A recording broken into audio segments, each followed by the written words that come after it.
อืมต้นนี้กำลังเป็นดอกดังหลอกสวยดอกสวย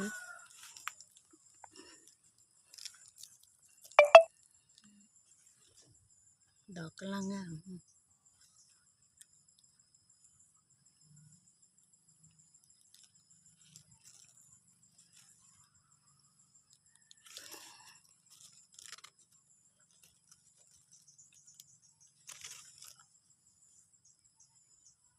ยุ่งหลายม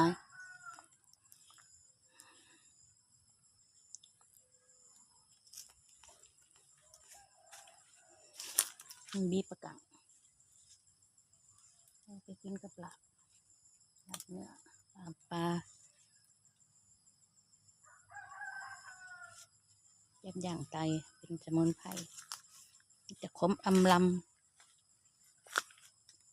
ขมเจ็บๆขมหวาน